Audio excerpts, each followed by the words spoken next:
asked either, anonymously, or if you don't feel comfortable, please feel free to send that question to either me or to Robin, and we'll be happy to answer that question for you. And then again, during this time, we ask that you not include any personal information, as this is a public forum and we wish to respect everybody's privacy.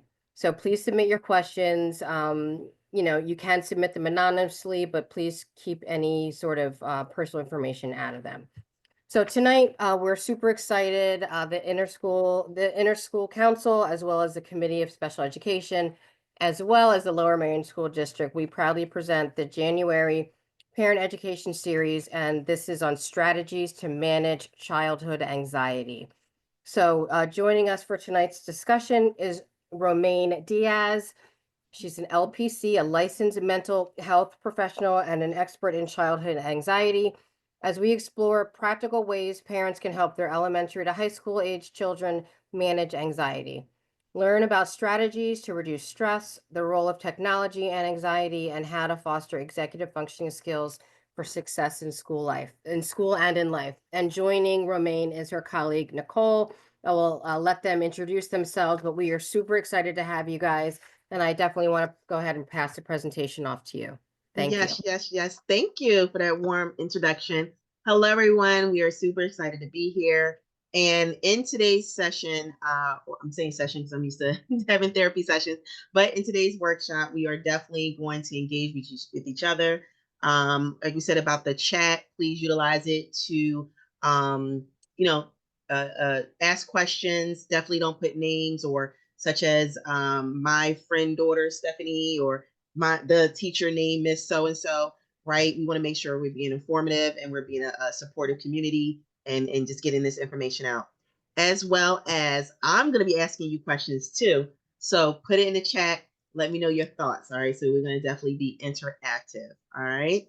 Um, I could definitely spend all day telling you my experience, but just to give you a couple bullet points, I worked inpatient psych for 15 years, worked on an adolescent unit, all teen male unit, forensic unit, um, ran a whole partial program for several years, did the first psycho ed, multi-family system psycho ed group in Philadelphia with a lovely nurse, Dr. Shepard. And I run my own private practice, have about 11 staff right now. We're in various different schools and atmospheres, and other situations that we are supporting individuals in. So with that said, we're going to move forward with the presentation. So obviously, we're here to just identify anxiety, understand where it manifests in kids, and figure out our strategies, way that we could support our children, ways that we can uh, collaborate with teachers in the school system to help our children with dealing with anxiety. We want to explore the impact of technology, those social interactions, the school setting, and how anxiety can have an impact in all those areas, right? And we're going to discuss how we can strengthen the executive functioning skills to help them manage anxiety. All right. So the first question I have, and it's not so much what is anxiety at this moment, right? But before we get into that, how does anxiety show up for you? What does it look like? What does it feel like? Right? Sometimes we might have a hard time describing things in words, but we know how it feels and what it looks like. In this picture, you kind of see a lady kind of balled up, a little stressed out, right? So that can be a sign, a physical sign of stress and anxiety. How does anxiety show up for you? What does it look like? All right, I'm gonna give it a second, get some answers, and while you guys are thinking about that, um, anxiety, how it might show up for me. I'm a military brat, so I like to be on time. So if I'm running a little late, the heart start pumping, right? So that could be a little bit of ways that we show anxiety, right? What are some other signs, some other things that you see show up within yourself? Okay. Ooh, yeah. Hey, Becca. Absolutely. Repetitive thoughts. We'll talk about that in a minute when we get down to the slides and how that shows up in teens, right? But that repetitive thought, they just won't come out, right? Can't stop. We're perseverating over it. All right. Give me one more. We did mind, body, anxiety. Maybe how it feels on the inside. Spirit. Anybody give me an example? All right. Oh, thank you. I was waiting for somebody to say that. And as soon as you wrote out of control, I'm thinking like, you felt out of control, right? Maybe not Tasmanian devil, maybe not, but you feel like you can't control it in the moment, right? Good job, good job. All right, and still put some other thoughts. We'll move on to the next slide, but definitely put some more out there. Oh, chest gets restricted. Now, if you think about it on a movement level, oh, did I share with you guys I'm a dance movement therapist? So you'll hear me say a lot of things related to the body, right? But if you think from your chest gets restricted, you start to come inward, right? All right. Being irritable, because you don't know where to go, right? Gotcha. All right. Good examples. Good examples. All right. So what's anxiety? Let's define it a little bit. And as we're going through these slides, start to think about if you're here thinking about your child or maybe students in your classroom, whatever form that you see in young children in the community or family members, think about them when we're asking some of these questions. So anxiety can be a natural response, right? I just mentioned like being late, right? And having like little heart palpitations, right? Yes, little anxiety about that, but it's not coming on an unhealthy side, right? So it's not affecting when I get somewhere and I just keep thinking about it. I can't enjoy myself. I'm starting to not talk to anyone. I'm isolating because I fear that people are thinking or judging me because I'm late, right? So it doesn't have that, it doesn't disrupt my daily life or the moment all the time, right? So that's something to think about where anxiety can be a little healthy, right? All right. What about starting a new job? Starting a new job, exciting, and also like, ooh, I don't know. I'm a little nervous, right? I'm a little nervous. I'm a little anxious about what to expect for the day. That's okay, right? That is okay. So thinking about how anxiety it can be healthy, then it has its unhealthy, right? Now at the bottom of the screen is an important question or a comment. Looking at the developmental differences, how anxiety presents in elementary versus middle school. Okay, I gave you some examples here. We're going to ask for a little bit more. So, and we're also going to define what happens in these stages. So, we're saying elementary. So, we're saying like ages 6 to 11, right? Something around there. Okay, what's the stage of development at that moment for those kids? Middle school. Middle school, we're saying what? 12, 14, 15-ish, right? So what's the stage of development? So in elementary, we're talking about that separation anxiety. In middle school, the academic pressures, you're comparing yourself to other friends, etc., right? What are some other things? Let's talk about elementary school.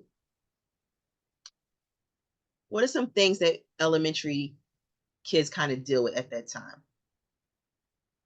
On a social, ooh, are we saying the lunch period? Yep. My son is 11. He started sixth grade. Student is sixth grade for us is in a different school, starts middle school, right? And first thing he was thinking about is who's going to sit at my lunch table. Not, of course, who the teachers are. You know, us parents were like, what teacher did you get? Is so and so still there? And the kids are like, I need to make sure I survive lunch.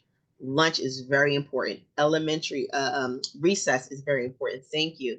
So those moments, right, where they start to look for support and safety, right? That's what ends up happening even with the parents. They're looking to make sure they're okay, they're safe, right? Where middle school is where, you want to branch out a little bit more, of course, but you're starting to compare yourself a little bit, right? You're starting to compare yourself in a sense of um, peer approval, what I look like, your identity, your self-esteem. Am I in the cool crowd or not. I had to explain it to my son. Who's the cool crowd? Who said you was in the cool crowd? I'm joking. But like who makes up the cool crowd, right? What clothes are we wearing? Absolutely.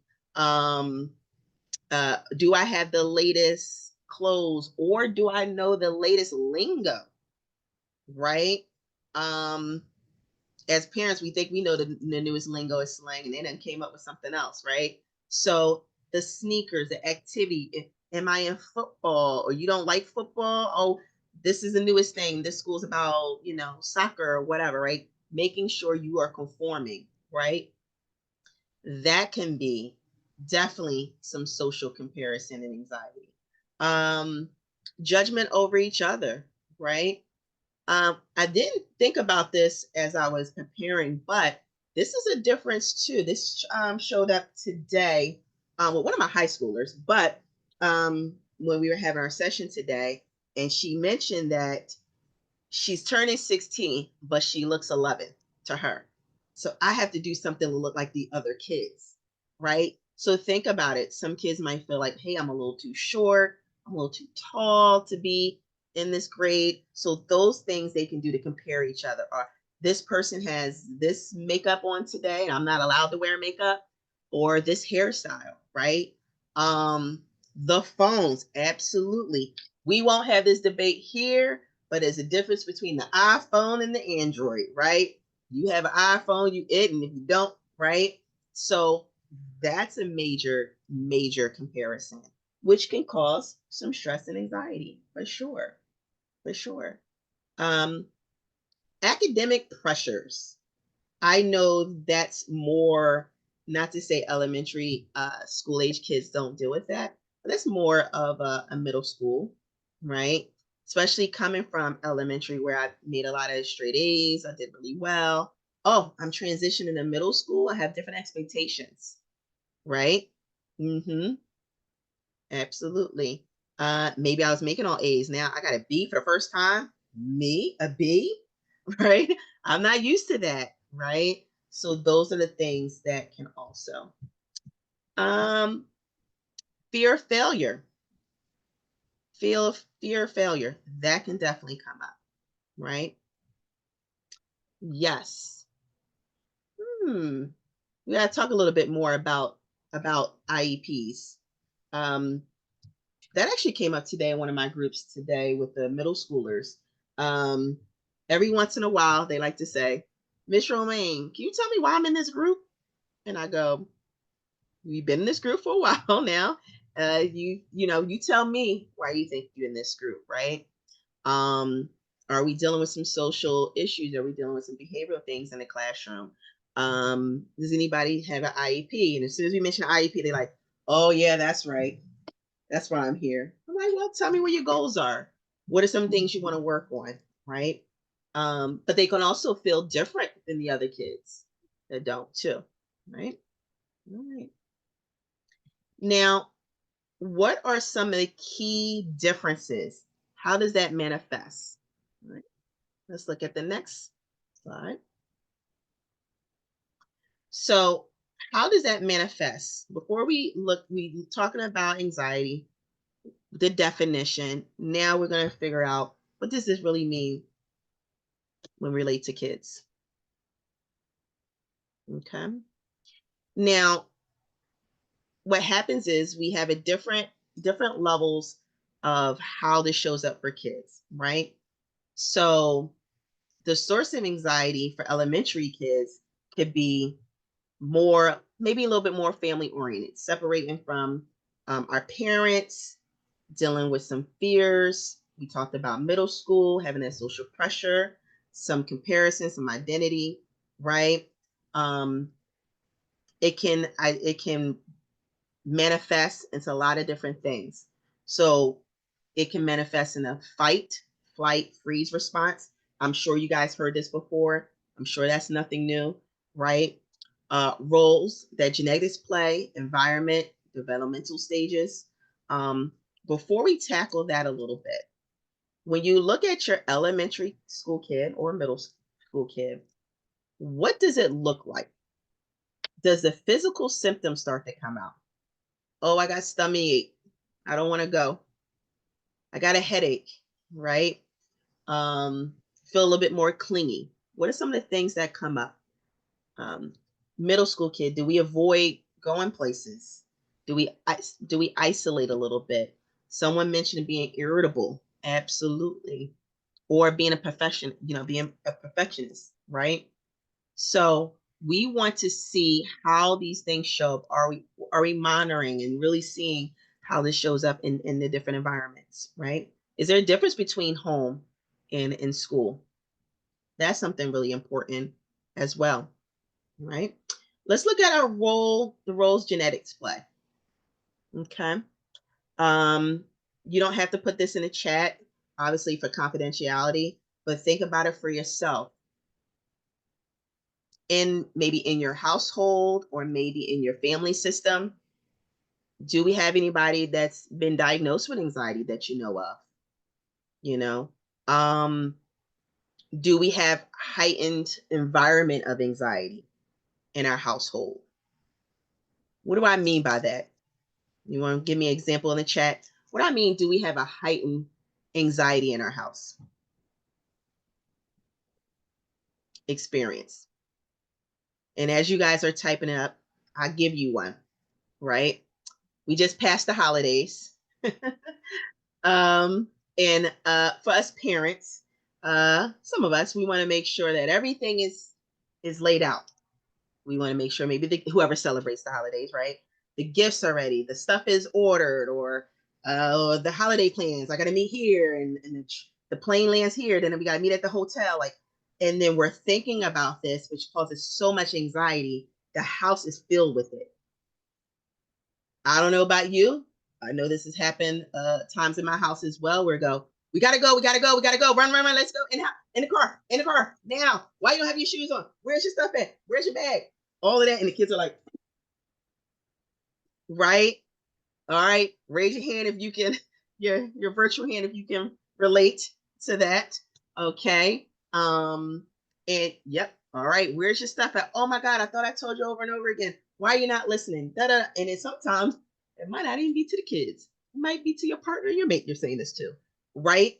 All right. Thank you for the heads, for the co-signing. Right. So that causes anxiety in their environment. Right. Right. So also, how much do we talk about mental health and health in our family? You know, I've been doing this for a while and meeting with parents and children and in groups together or in separate. And I had a kid before say, I said, hey, your mom's coming to the parent group later. I'm excited to meet her, and just kind of give him a little intro to get him comfortable with coming to the family group. He was like, well, I don't know why you're excited, because we're told to keep our business in the house, right? Well, get to group. I was like, oh, okay, I guess this might be interesting. Get to group. Mom spilled everything. And he was looking like, oh, I thought we keep things to ourselves. I think she reached a point where she could no longer hold it, right? She could no longer hold on to the things that was causing stress in the family. And depending on different generations in this, even in this virtual room, it could have been in your household where we don't talk about Aunt Susie. We don't talk about what Aunt Susie do. Aunt Susie's okay. She's in the corner. She's all right.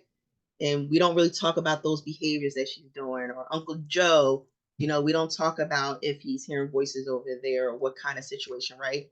Do we talk about mental health so the child does not have anxiety around some of the things that they're feeling, right? Are you open to talking about it, and what is your experience, right? All right. So they're not feeling like they're the only one. Like, am I the only one that feels this way? Right. All right.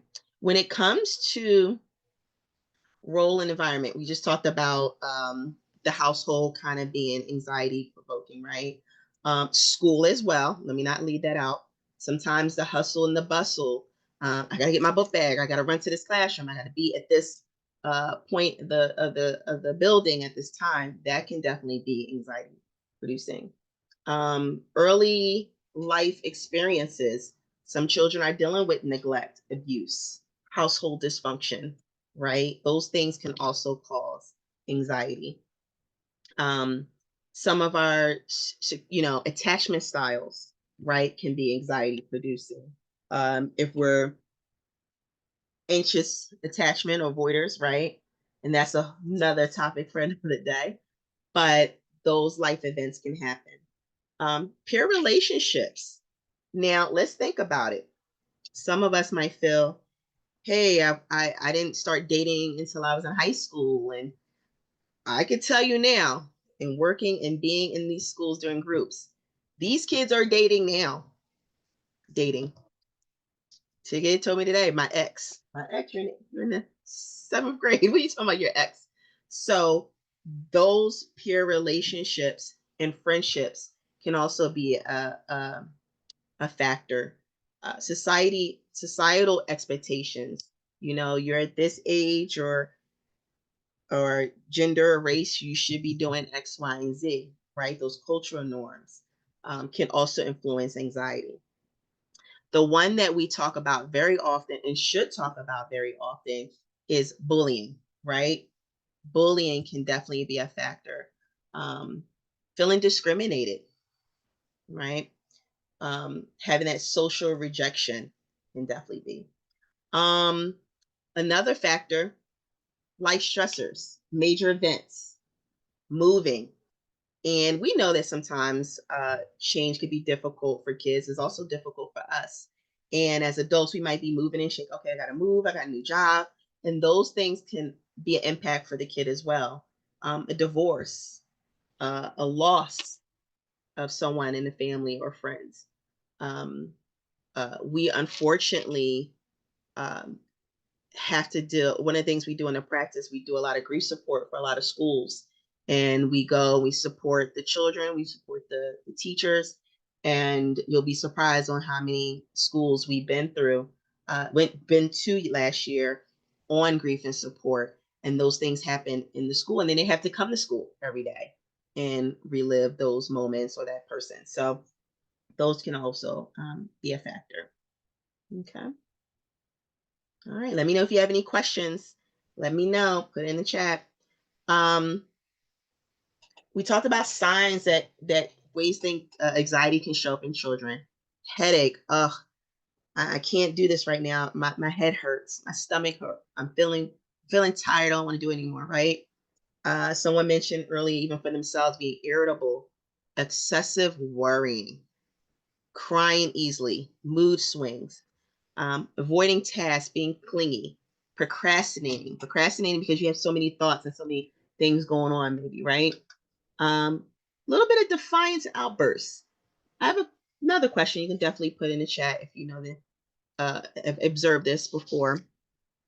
Defiance can be very interesting because we can look at it as a behavioral problem, but how does defiance relate to anxiety, right?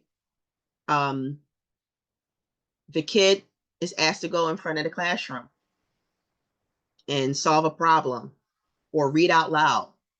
And they might go, no, or tell a joke, right? Find a way to avoid it because I have trouble reading that task or solving that problem. So it can look like defiance, which in some ways, yes, it is, right? When asked to do something. But really it can be, I'm so in my body, I'm feeling so anxious. Oh my God, they just told me this. No, I don't want to do it. It's easier. I'd rather deal with the consequences of getting kicked out the classroom than deal with being embarrassed. Because guess what? Being embarrassed in front of my peers equal what? Right? That's something that we're dealing with within my peers, my social atmosphere, right?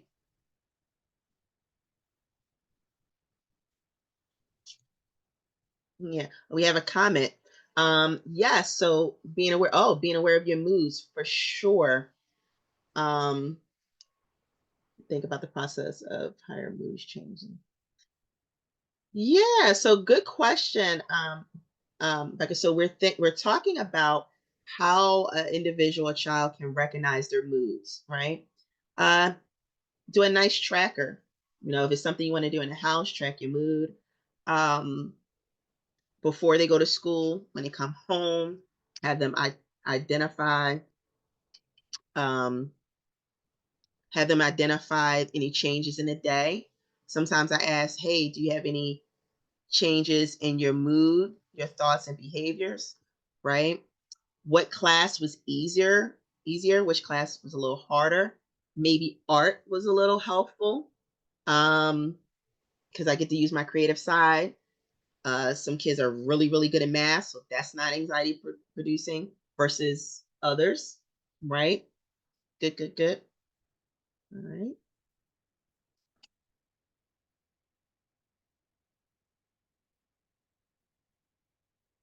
All right, let's look at the next slide. Sorry, make sure I don't use names. I forgot, no name. Root causes in anxiety. So we have, family history, temperament, environmental, parent expectations, peer pressure, and trauma. We have situational academic stressor challenges, transitions, social interactions. Let's start with the first one. Let's start with family history and temperament.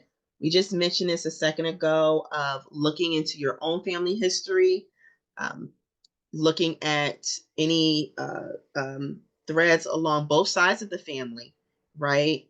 Of anxiety, depression, right? We also want to look at just a kid's temperament, okay? I know one of the teachers was talking to me about my son during our parent teacher and was like, hey, he's just is he okay? He just kind of like he's chill. He's chill. I'm like, he's a chill kind of guy. He says he's all right, he's all right. And that's just his temperament. He's a laid back guy, right? But when he's excited about those sports, he'll tell you everything about those sports, right? He'll tell you everything that he's really interested in. But he's kind of like he goes with the flow. He's an easygoing guy. He's like his father, right? So thinking about a kid's temperament and genetics, okay? Environmental, parent expectations. This is where we got to be honest a little bit with ourselves, huh? What expectations do we have for our child? Do they line up? Do they line up in a sense of um, uh, now, when I say realistic, it's not to say we can or should not, give a little push forward with our children, right? Or our students, because some teachers might be here, right? But our expectation based on the child? Is it based on our expectations from us when we were children and what our parents brought on for us, or the situation that's in hand, right? Let's think about that a little bit. That's a little personal reflection that you want to give yourself. Peer pressure.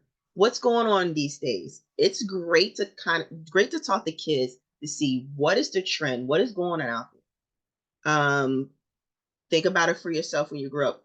It might have been maybe in your day peer pressure to smoke a cigarette, right? Today, peer pressure can look very different. We had so many different challenges that happened over the last couple of years that kids were curious to try, and that was a peer pressure. Things that's going on social media, which we'll talk about, right? What's the new trend? What's the new peer pressure? I know vaping is very, very out there right now.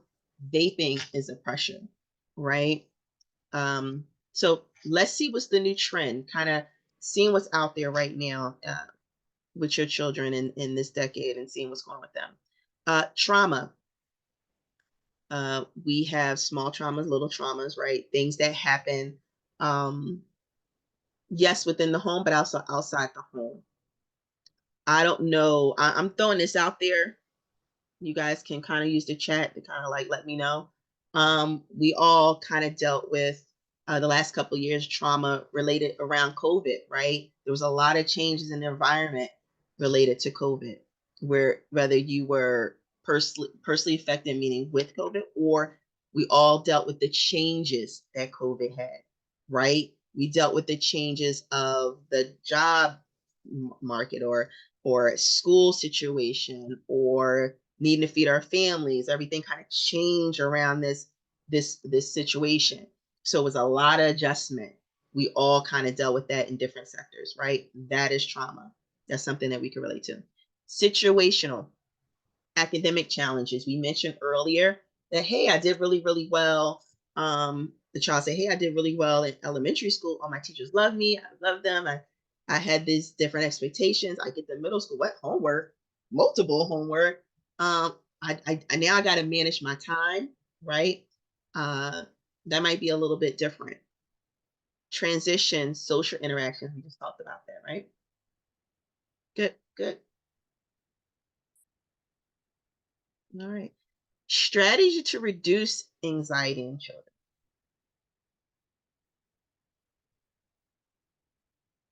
Think of some strategies. What are some of the things, as we're going through this slide, what are some of the things that, I'm a big believer of, let's not reinvent the wheel, right? So let's look at what are some of the things that we are trying now that works. Let's look at that a little bit. We don't want to reinvent the wheel. If something works, let's throw it out there first and then we go from there, right? Oh, someone mentioned in chat movement. Yes. Yes, especially for a kid that has a hard time sitting down or just have some a way of expressing themselves through movement. Absolutely. Any other things that we know work? And there's some things in the chat we're definitely going to touch base on the Q&A section that I see is very helpful, and we'll touch base on that. Just for those that are putting things in the chat, I don't want to feel like I'm ignoring you. Yes, exercising. Someone mentioned that. Getting yourself moving. As we know, I mentioned a second ago, don't want to mention too much of it because we don't want to go back there. But just for a split second, using an example of COVID where we were kind of stuck in, and getting out, getting exercise, you saw the benefit. You saw how much that was helpful, right? To your mind, body, and spirit. All right. So some of the things we can implement, routine and structure. Just think about it. For yourself, routine and structure is helpful. So it would be definitely helpful for a child. Being consistent in those daily routines. I know this one that I'm going to mention right now that I would assume, I don't want to assume, give me a thumbs up or thumbs down if you agree or disagree. That sometimes we might struggle with sleep schedule with a child, making sure they're going to sleep every day at the same time. And I know that can be a struggle. Why? For multiple things. Sometimes they just don't want to go to bed. The other factor is, I just got home. I ran a little late. My dinner's not on yet. I got to do this. I got to do that. So it might not be, thank you guys for co-signing. So I'm not alone, but it might not be at the same time every day. Right. But what do you call that margin error? Like, it might be a little early, it might be a little a half an hour early, half an hour late, but I'm still in that window. So not beating ourselves up about it, but knowing that being consistent is helpful. The emotional coaching, helping children name and process these feelings. I use the good old emotional wheel, not only with kids, but I also use it with adults. Because I think sometimes and I use this grid, I would say at least 4 or 5 times in a week with clients. I think sometimes we just have a hard time identifying what our emotions are. We might know happy, sad, what is it? Depressed and anxiety. But there's other emotions too that we can identify and really pinpoint. So we can help them label what that feeling is, then we can process. Because if you think about it like this, if a kid told me today I'm feeling um I'm feeling lonely, that might be a different conversation of I'm actually feeling um isolated from my group. Then I go, okay, both equally important feelings, I can kind of now, one is more specific than the other. I can really tune into what's going on over here, meaning I feel isolated. Tell me a little bit more. Where are you feeling this way? Where is this coming up? What does it look like to feel isolated, right? Breathing techniques. Someone mentioned that in the chat as far as um, skill. Today I did with my clients in group, my little second graders, we did the box breathing, if you ever heard of that before, right? It's something that kids, it can be helpful for kids to look at a visual, right? Box, breathe in, right? Breathe out, breathe in, breathe out. And it gives them something visual. It's something to say, hey, you could do this in a classroom where you feel like I don't want people to know I'm trying to calm myself down. You could do it as a visual breathing exercise. Love the idea of smelling the flowers, blow out the candles. All right, good job. Mindfulness practices and finding ways that they can build self, confidence by problem solving. Okay. How do we respond to an anxious child?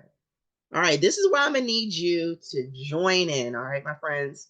So these things that I'm saying avoid and work on, right? I know it's easy for these words to kind of come out, right? But I can tell you it's a big trigger. And I don't know about you, but one of them is definitely a trigger for me. If I am upset and somebody tells me, not just calm down, but like, calm down, calm down, calm down. I'm like, whoo, like you making me like more frustrated, angry, right?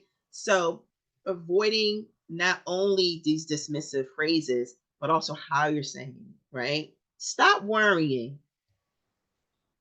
Let's you know I'm worried about my friends not being my friends today. They didn't sit next to me at lunch. Oh, don't worry, they're your friends. They'll sit with you tomorrow.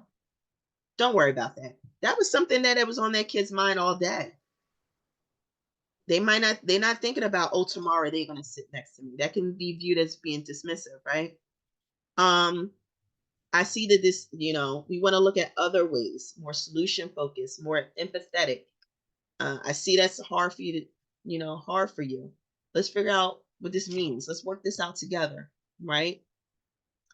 So the same things we're thinking about, how to respond to the kids. Think about for yourself, what would be more therapeutic? What would be more empowering if someone came to you with, right?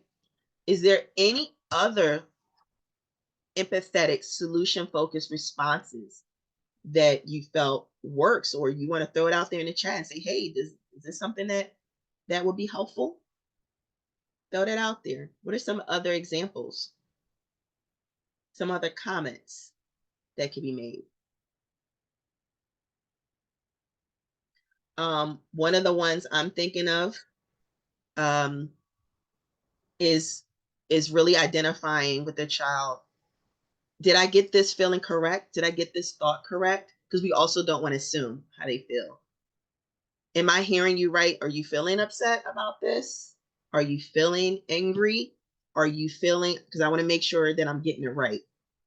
Because they want to make sure they're being understood, right? And heard, right? And they may say, oh, yeah, I definitely said that. Or, no, that's not what I meant, right? So you want to ask them, is this what you mean? Because I want to make sure I'm hearing you right, right? Okay. Someone mentioned, do you want the help shifting out of this feeling? Do you want to talk about it? Is it helpful for you at this moment? Right? Or, yeah, that makes sense that you will feel that way, that you will feel your friends are don't want to, you know, they're isolating from you today because you haven't seen them all day, right? You missed them at lunch. Yeah, I can see why you feel that way, right? Okay. Throw some other ones out there in the chat. Some other ones that you're saying, hey, I think I said this, or, oh, I got a habit of saying, I understand. And maybe you don't, right? What are some things? Let's put ourselves out there a little bit more. Let's have this dialogue.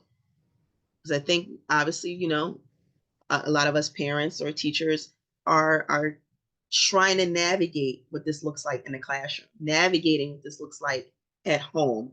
And some things are trial and error for the child, right? Okay. Continue to put those things out as we move on to the next slide. All right. One of my interesting joys to talk about technology role, how it plays, how anxiety plays in technology. I know every day for me, if I can't log on to Zoom and something happens, for sure. But what are some things that kind of come up when it comes to technology? Obviously, it's easy, right, for us to use, to navigate because of so much information. We know all of that, right? But there's some positives and there's also some negatives, right, to technology. And it can also, somebody mentioned in the chat, it could definitely disrupt sleep when we're constantly looking. The light is so bright sometimes, right? That could be disruptive. What's the fear of missing out? Feel like something's, am I missing the next thing, the next trend, the next video? Did you see the video? The video just came out 2 seconds ago. The whole world didn't see it. Now I got to see it, right? Keeping up, always trying to keep up, right? And that can cause a lot of anxiety, a lot of worrying that I'm not up to date or I need to figure this out and then I miss everything around us, right?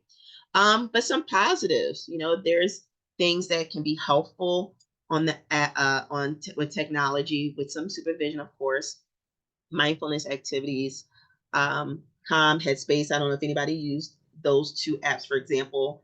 Definitely put in the chat. Those have been helpful. In doing a presentation like this, we definitely want to share resources.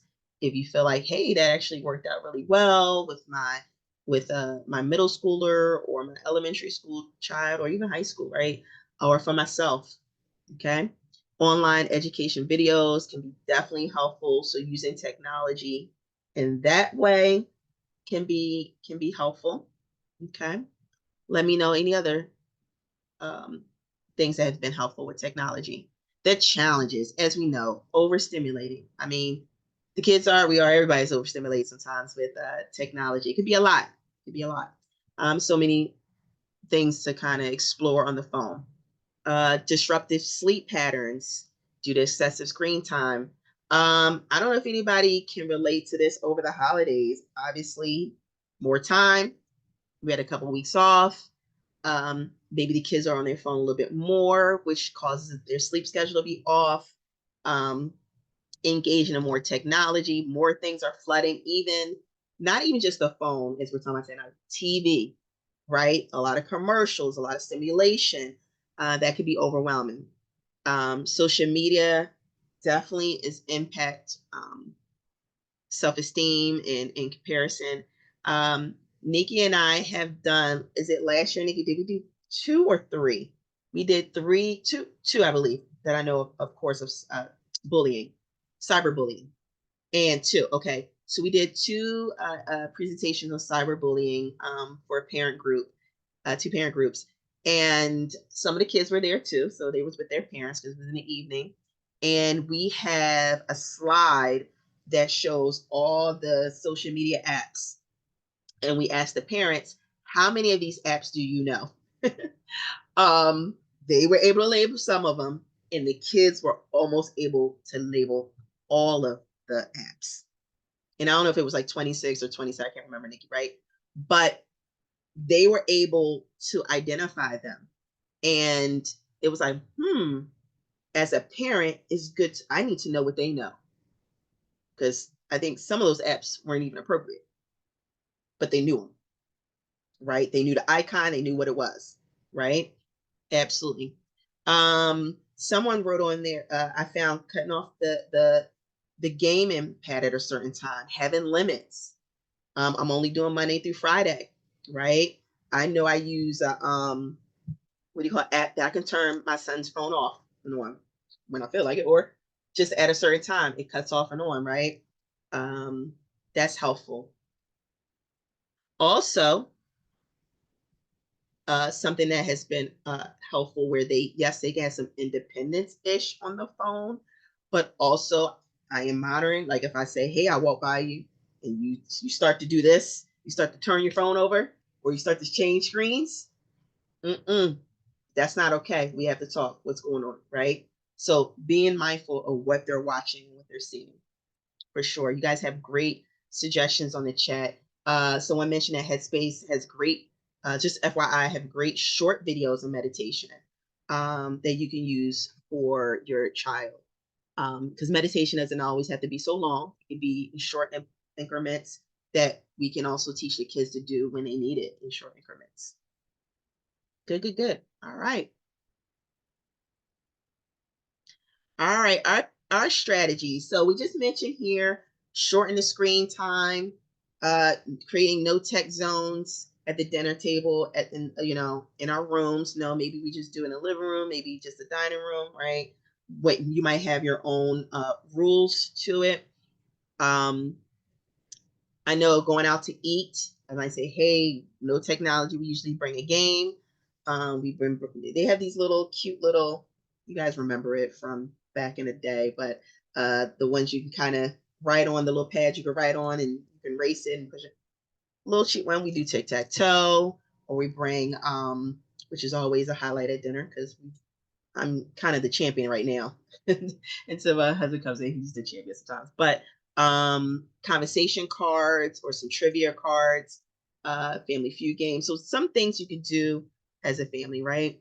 Um, being mindful what they look at. Check. I know this can be kind of tricky because we talk about privacy, right? With certain kids and ages versus, hey, I do need a monitor, right? So think about that. Um, Building your own screen time for yourself as well, because we can't say, hey, you need to limit your screen time and they see us strolling. Yes, my friend that's mentioned that, absolutely. So everybody, right, needs to be mindful. Yes, parental controls. Don't be afraid to set limits and boundaries, not only with them but for yourself too. Encourage some outdoor time. um, Offline activities, things we could do together or just independently. Yep. They had these great conversation cards at the dollar store. I bought some for an event and I laid it out on the table for people to engage with at the $1.25 store now, right? But yes, so finding those little things that you can do. Yep. All right. Managing social anxieties. Social, okay. So we talked about some of the things that a kid might deal with that's related to school and having social anxiety is you know, afraid to attend school activities. We talked about before having physical complaints, difficult making friends, maintaining friends. What can we do when those issues arise and they bring that to us? Well, let's role play some scenarios. That's another way of getting off technology, by the way, and doing some live face to face. The things they might see as scenarios might not always be healthy um, on the internet and technology. Let's do this face to face. Let's talk about that a little bit. If this person says this, what could you do? Right? It helps build self confidence. Right? Um, last at the bottom, we talked about collaborating with the teachers and other school counselors or other people there um, really familiar with this school that could be very helpful.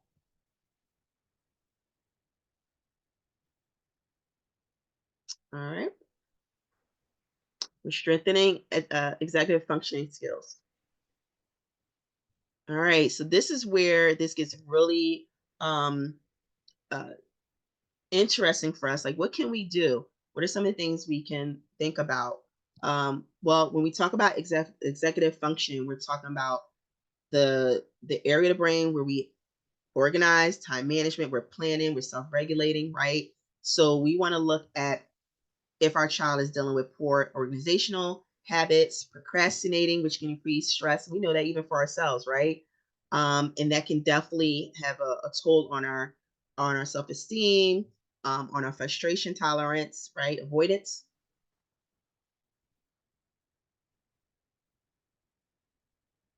All right. What are some things that we can do?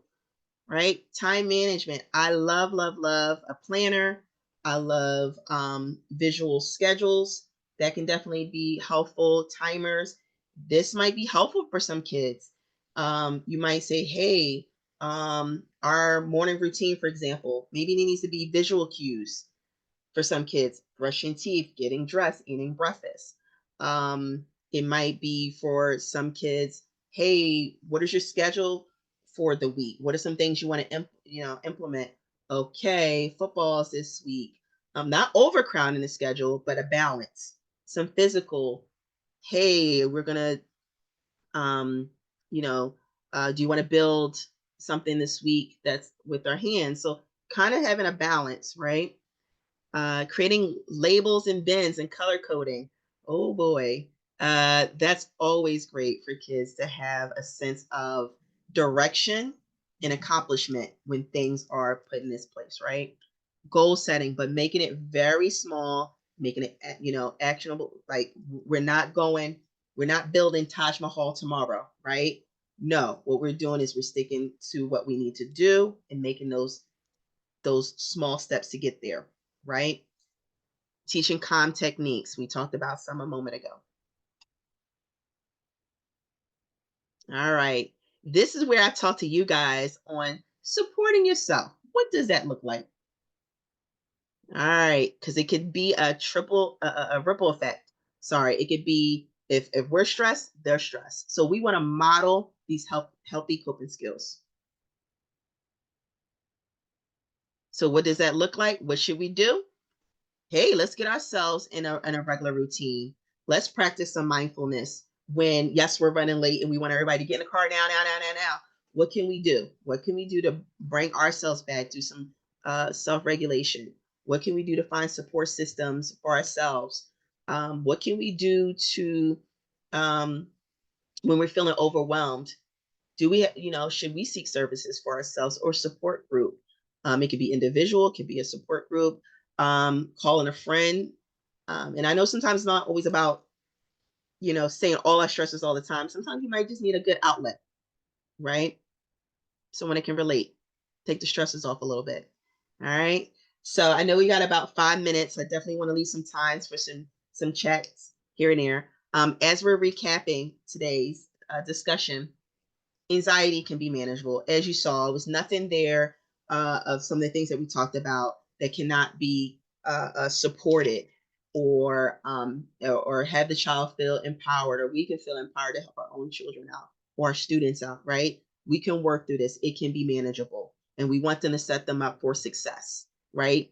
And know that this is not a hindrance of our whole entire life. We're just going to manage it. We're going to figure it out so we feel successful in every platform that we go into, whether it be home, school, work, etc. Right? And then we play a vital part in that. That we also want to foster our own resilience and regulate our own emotions because we model these behaviors. They see it, they observe, they suck it in, right? So we want to do that for ourselves. All right. All right. So, of course, check out the website. Have wonderful, wonderful staffs that do amazing things, and you see all the good things that we have going on in the practice.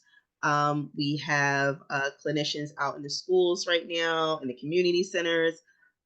We have a breast cancer wellness advocate. We have a psychologist on the team. So we have various different things that's going on. So please take a moment and visit us and check us out, right?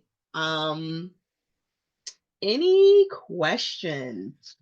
As the questions are coming, I'm still going to give you some pointers here as the questions are coming in.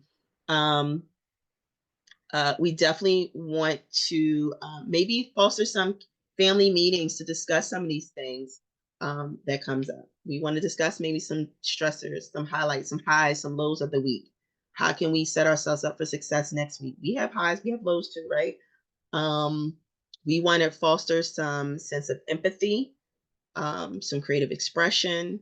We want to label, not label. We want to identify some things or feelings, then have a discussion. So, a couple things we can do to lower anxiety. Right? Any questions? Any questions? Thoughts?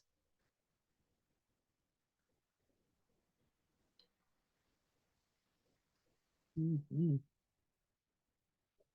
Okay. All right. Well, feel free to definitely email Oh, thoughts. Romaine, I see a Yes. couple questions that I might just. Oh, I'm sorry. Okay. Sorry. Hey, hey, Yeah, yeah. hey. So, Oh, and it was some from earlier too. Sorry, I want to circle yeah, back. yeah, yeah. So Yes, I yes, have yes. one of the questions I see is what apps do you recommend for parental control for iPads and video game use? Now, video games, that's a good question for the video games. Um, for the one that I use for the phone, is it Link? What's it called? Family Link, I think it is. Um, and I'm able not only to track where he's at and where he's going. I have a daughter too, but she's only 4. But my son's 11. But I can track where he's at, where getting off the bus, etc. I can monitor how long I want him to be on there, and also I can directly just turn it off. Sometimes I do that. Like when he gets home, I know he's safe. We're all in the house. We're gonna connect, so I'm gonna turn the phone off. There's nothing on your phone to do right now because we're all here, right? So that's a good question. I'm gonna do a little bit more research and I can put some things out there as far as the video games. Okay. Yes. But it's also one of the things as parents we have to remember too is being consistent because they can go, oh, why and why not and can I? But listen, just one more time, just 5 more minutes, and it's like sticking to our guns, even with those apps, and saying, hey, no, it goes off at this time or not today at all. And if somebody mentioned only Monday through Fridays and maybe having that time limit, right? So being consistent also is helpful because if we controlling it, it says parent control, then we control it, right? Good question though. I have to do a little bit of more research on that. Somebody up top, as we have more questions come through, and stop me if I'm miss one. Someone mentioned, as far as that can contribute to anxiety is the helicopter parent, right? We talked about all the parenting styles. The parent that maybe gives a little bit a lot of independence. So we think that's a lot of freedom for the kids, but they feel a little worried with all that independence too. Like, well, which way should I go? Am I going to mess up, etc. So just looking and talking to your child about that a little bit, or our own parenting styles with certain situations. Someone also mentioned about in the chat earlier about family history, and some people don't want to talk about it in family. They might see a sign of weakness. They might see an issue with talking about this in the family. It might bring up things that we don't want to talk about, right? But we also know it could be a hindrance. I mean, we talk about this when it comes to medical conditions of cancer. You don't want to say that this is going on in family history, but it can affect a lot of people as well. Yeah. I have a question here. So, what's the best way to help a kid who you see is anxious, but the student or child doesn't think they're anxious? I guess the question is, what do you see? Not to say that you're wrong and they're wrong, but what do we see? That's the anxiety, right? Just I'm throwing it out there, right? Yeah, So so what do mirroring we back to them. say? Like, Say it again. so mirroring back, like, this is what I see, like, explaining to them what you see. Right. And also thinking about whatever behaviors they're displaying, is it making me anxious? So therefore they're anxious person.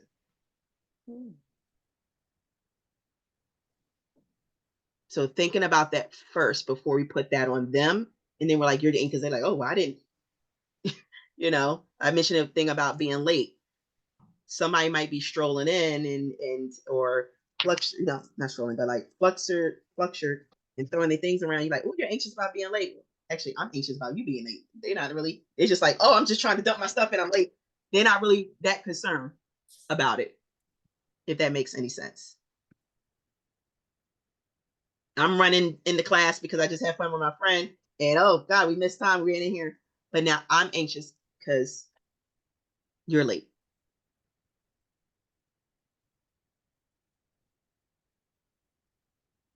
But let's flip it. Let's say they are displaying some anxiety signs or symptoms. Um, let's go through each walk of their day and see how it might be affecting them or not. Meaning, at school, is there a problem at school where this can be a issue, right?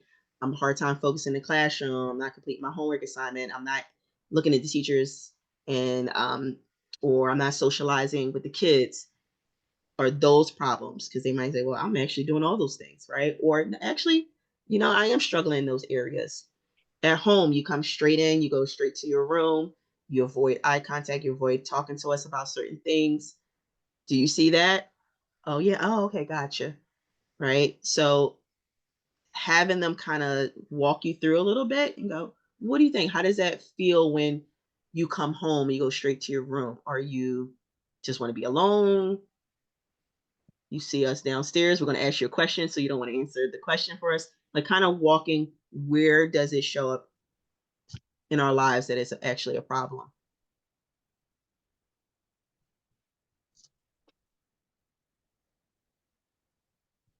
Right. One more question. I know it's 8:05. We like to be right on point. Any last questions? Anything? Okay.